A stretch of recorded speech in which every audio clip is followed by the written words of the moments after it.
So, for all of the Plasma series cards that came out, these secret rare gold cards are some of the most popular. Obviously, everyone probably knows the Charizard, but a lot of people might not know that there was a Empoleon secret rare as well. And so, one has to ask the question, exactly how rare is the Generation 4 starter? So, in today's video, we'll take a look at that by analyzing PSA graded populations, price trends, etc., etc. But before we do, as we always do, let's roll that intro.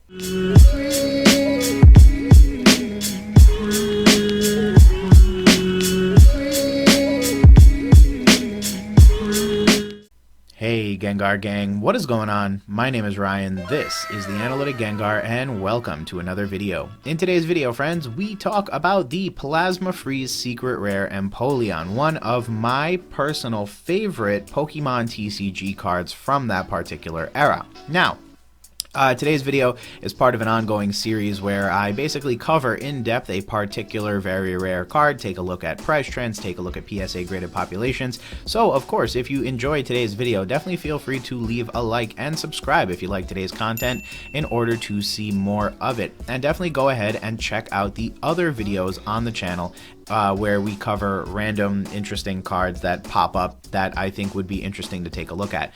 Now, with all that said, let's jump right on in to today's card, which is Empoleon. So it's actually not the Dark Explorers 29. That is the card with which it was originally released. Instead, it's right over here with the Plasma Freeze print. That's the card that we're actually looking at today. So let's go back very quickly, scroll down a little bit. So this card was released in the English Dark Explorers expansion, first released in the Dark Rush expansion. A non-holo foil version of the card was in the English Shadows theme deck, and then it was later reprinted. It was again reprinted in the English Plasma Freeze expansion, originating from Spiral Force, with new artwork by that artist as a ultra rare secret card. So little bit of confusing history here, but long story short, Empoleon is Empoleon. Empoleon's been around since the Generation 4 era. This particular Dark Explorers card is the one that premiered in Dark Explorers, obviously. And then there's also the secret rare that popped up in Plasma Freeze. So that is actually the card that we are looking to focus in on today. That card, a little bit of trivia about it, it features a shiny Empoleon. And yeah, so that's pretty neat. I mean, that's all you really need to know. In terms of looking at the card itself, a couple things to note. Obviously, a very traditional secret rare, 117 over 116, with a rarity of rare. It has a retreat cost of 2. It was printed in 2013, and obviously being a Sinnoh Pokemon, you start seeing the number on the national decks creep up into the 400s. These cards were notorious for a couple reasons. One, the print quality on them wasn't always the greatest. It looked like Pokemon was very much in its infancy of textured cards and gold rimmed cards. And as a result, you frequently saw these trading cards in less than ideal trading condition. A couple things to always look for if you were to be interested in purchasing these cards. You definitely want to take a peek at these corners. For one reason or the other, they never seem to survive time very well. And then, of course, you also want to take a look at the back of the card and look for any whitening. Couple things to note. The border of this card, so basically everything you see in gold was textured, and then the Pokemon card itself, or the artwork of the Pokemon itself, was also textured. So a very, very cool card, and actually quite historic when you give consideration to the fact that these cards were certainly some of the first few of their type, and that cards like this pretty much directly have a influence on sets like Shining Fates, as well as some of the newer sets that we see coming out that try to capture the essence of shiny Pokemon in a really cool way. So a couple things there for everyone to consider. Now, one of the new things that I wanted to pop up in this video with is actually some prices on raw versions of these cards. So you can see here on tcgplayer.com that you have near mint holo foils close to $300, and I assume those are going to be like brand new, really nice, very high quality listings. You also have listings as low as $100. So the interesting thing that I think exists here is that You certainly have some damaged versions of the card selling for about $100. You have lightly played for a little bit above that, so about $135. And then obviously, I guess this near mint holo foil must be really something special if a company or a store is willing to sell for that high a price. And obviously, you can see the one holo foil here that exists right now that you could pick up. So certainly a very expensive card, and one then has to ask the question why that is. Well, I personally believe it has to do with this particular page of the PSA report. So here we'll have the recent sale prices, and one of the things and one of the reasons why this card popped up to me as something that I actually wanted to cover is because of a eBay transaction that I was following as the bids were, being placed throughout the, time of the particular listing. And one of the things I noticed is that our good friend G&Z Emporium is the person who listed it, so definitely a legitimate seller with very little to no question about legitimacy. But one of the things I noticed about this particular card is that it sold twice. So back in early January of 2022, it sold for $1,337 as a PSA 10. And again, the certification number is identical to the one that sold a little bit later on 1/24/2022. Now, that initially caught my eye because I thought this card sold for over $2,000. Instead, what I found out was that a month ago, someone could have bought this card for as low as $1,400. So that's interesting to me because I think it indicates that there is something weird or wacky going on here. What could have likely happened, and again, this is all my guess, but given that it's Z&G Emporium and that, he's a totally legit seller, I think what ended up happening is someone made the poor decision of not buying the card at a low price, and then when it came back up for auction, it got, flooded with bids. And then as a result, it actually sold for about $1,000 more than it did not even a month ago. And I think part of that might have just been people realizing that they might not get a second chance at the card, and that's why that happened. So, all things considered, if we, scroll back just a little bit, you'll see that PSA 9 sell for about $400, and this was, give or take, in the prime of 2021. So, I would argue that this was actually a pretty indicative price for a PSA 9. And then PSA 8s were also actually going for quite a bit of money, $390 for PSA 8. It's always interesting when you see an 8 and a 9 with quite literally a $2.11 difference. Sometimes that can indicate a waning interest in the higher grades, which overall means that the market was dropping, right? So earlier in the month, things were crazy, things were hype. If a PSA 9 had sold at this time, it likely would have sold for something closer to this, which is February of 2021, which is certainly a time when the Pokemon hobby was very much roiling, and percolating on all cylinders. So I think, this right here is where at least this card saw a massive decline in value, and that pretty much is in line with what we saw across the macro Pokemon environment. So something to bear in mind there. Obviously, if you're looking to purchase these cards, especially a card like this one, what I have always advocated is that it can be very tough pricing these cards out right now, right? Because just as an example, if I click on the PSA 9s, the most recent sale is from 4/28/2021. And obviously that can be a pain in the neck because what ends up happening is now this is the maximum you should pay, but what is the actual amount you should pay? And obviously there's going to be tons of people with buy it now prices, but aside from waiting from an auction, there really is no other way to figure out true market value other than negotiating with a seller, and that can always be a tough situation given that many people are still holding on to those pandemic high prices and not realizing that, across the economy as a whole, things are beginning to change and people aren't willing to spend as much in Pokemon, at least not right now, given all things equal. So, something to bear in mind.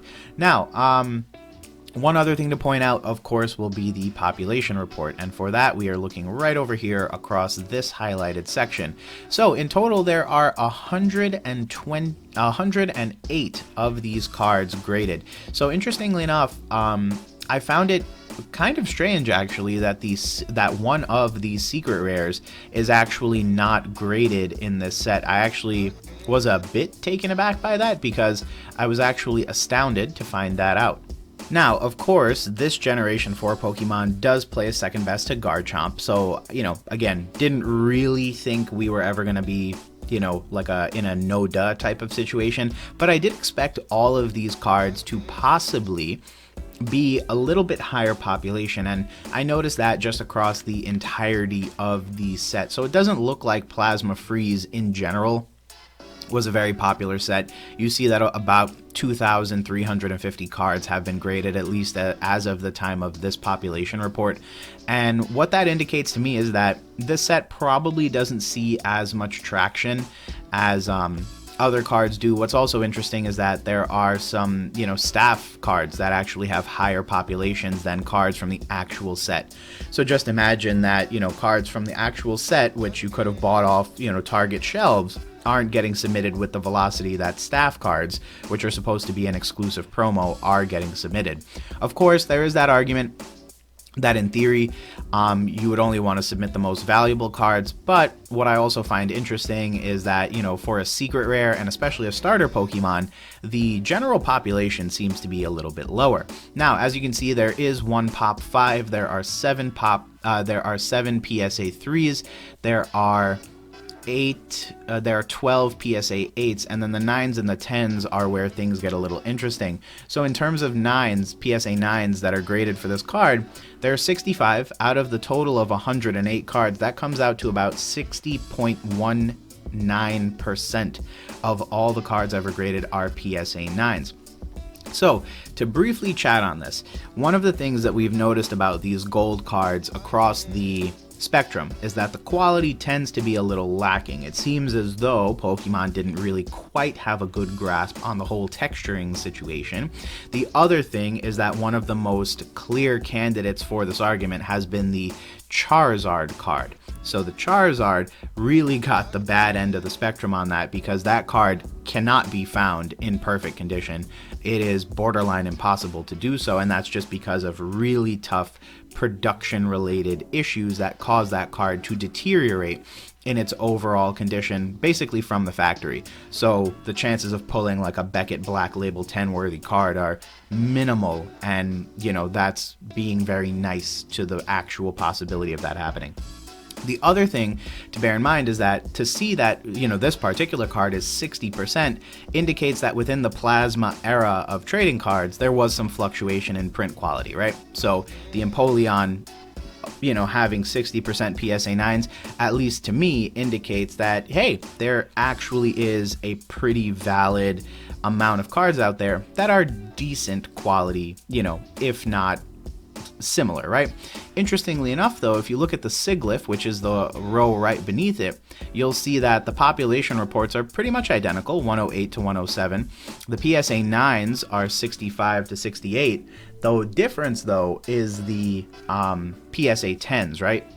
So there's basically half of the PSA 10s, even though the population is about the same and the number of PSA 9s is almost the same. So interestingly enough, it just seems as though, you know, some cards may not be submitted with the same velocity, and that, you know, this is a reason why Empoleon is more popular than Sigilyph. However, not quite as popular as something like Garchomp, which just has a larger number of cards submitted overall. So a little bit of interesting analysis there. The last thing would be the 27 PSA 10s that exist, and that comes out to a flat 25% of the population. So according to the, you know, very simple math, 1 in 4 mint Empoleons will end up becoming a PSA 10. Obviously tons of different caveats to that, but what is interesting is that I thought this to be a very low number for this particular card, especially given the auction prices that I've seen. Above $1,000 for a card is pretty impressive enough. $2,000, $2,400 almost is actually really astounding a price, especially given all things equal right now with the way, again, the macroeconomic factors that are at play and the way people are behaving with their money. I thought this was a pretty impressive number, but again, one of the things I urge everyone to consider is the way that this card has been sold twice now. Again, this is one of those things where I think for one reason or the other, people aren't executing, people aren't finishing the purchase, or for one reason or the other, it's just coming off market and getting put on again. But I think it's one of those things where I'd be really super curious and interested to know if and when someone, actually pulls the trigger and ends up paying for that card, because I do think that it is a low pop card, but given that 25% PSA 10s, it certainly isn't quote unquote the lowest population card in the world, right? It certainly does have a pretty good number of 10s out there. The other question is Empoleon that popular a Pokemon that it deserves that much attention? So, to wrap up today's video, my thoughts on that are, I think Empoleon is a starter Pokemon. There's a population of people out there who definitely started their Sinnoh journey with Empoleon. The other thing to bear in mind is that these are a very specific set of cards, right? These are the secret rares from the Plasma era, from the Black and White era, and people will be out there collecting these particular cards. And so purchasing PSA 9s and PSA 10s will be a thing that we see more of. In fact, it is one of my goals for 2022, and I will be speaking about that a little bit later on. But, a pop of 27 means that I would like to think this price is certainly justified, this $1,400 price point. And I would even think that in time, especially during, the height of interest, I would certainly think $2,400, if not more, could be justified for this card. I think one of the things that'll happen is we will probably end up seeing how cards like the Garchomp fare, because if the Garchomp is selling for a higher price, it may then force the Empoleon to kind of get its price dragged up as well. We see that happen very frequently. The price of a first edition base set booster box increases, and magically everything in the Pokemon TCG seems to creep up in value just a little bit more as well. So in a weird way, we might see that play out here, where this card or a different card from the same era with the secret rare Black and White cards may end up causing this card to creep up in value. But with all that said, friends, thanks again for checking out another video. If you learned anything today about the Empoleon card, its fun trivia, or its population and sales prices, definitely feel free to leave a like on the video, and hey, subscribe if you're not already to join the Gengar Gang. Let me know your thoughts down below. Are you interested in these gold cards from the Black and White era? I think they're really cool, really fun. They're certainly predecessors to the multitude of shiny Pokemon that we see in the modern TCG, and I definitely meant for this video to come out after Tuesday's video, where I talked about how basically every Pokemon set has shiny Pokemon in it, and that's kind of sad nowadays. I thought it was a lot cooler back then when you got, one or two really good looking shiny Pokemon cards. So let me know your thoughts down below on these cards, on the way the current TCG is playing out, and things of the sort. But other than that, friends, thanks again for checking out another video. I hope you guys are having an amazing day, and we will talk soon. Peace.